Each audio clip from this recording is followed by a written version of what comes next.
It's October 27th, 1962. Beneath the Caribbean Sea, a Soviet submarine, B-59, is trapped, unable to surface. Above, U.S. Navy warships are relentlessly dropping depth charges to force it into the open. Every explosion shakes the submarine violently.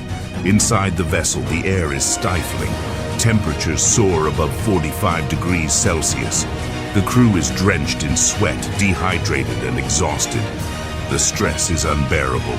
They've been cut off from Moscow for days and have no idea what's happening in the world above. Captain Valentin Savitsky assumes the worst. War has begun. The Americans wouldn't attack unless they were already at war with the Soviet Union. He's convinced this is the moment to strike back. Savitsky prepares to launch the submarine's most terrifying weapon, a nuclear torpedo. This isn't an ordinary torpedo. It has the power to annihilate an entire U.S. naval fleet. If launched, it could spark a global nuclear war, wiping out entire cities, killing millions, and potentially ending human civilization. But there's one problem. Soviet protocol requires the approval of all 3 senior officers aboard the submarine to launch a nuclear strike.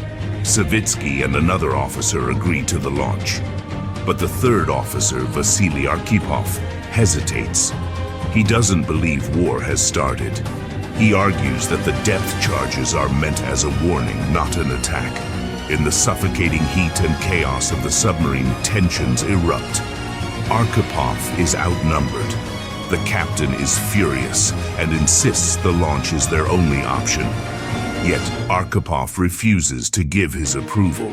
He knows that pressing that button could destroy everything. What will happen? Will Arkhipov give in to the pressure and authorize the launch? Or will his defiance lead to disaster within the submarine? This terrifying moment on the verge of global catastrophe could have been the end of the world as we know it. But why was this submarine in such a dangerous position in the first place? How did the US and the Soviet Union come so close to nuclear war? To understand, we need to go back to the events that led to this crisis, the Cuban Missile Crisis.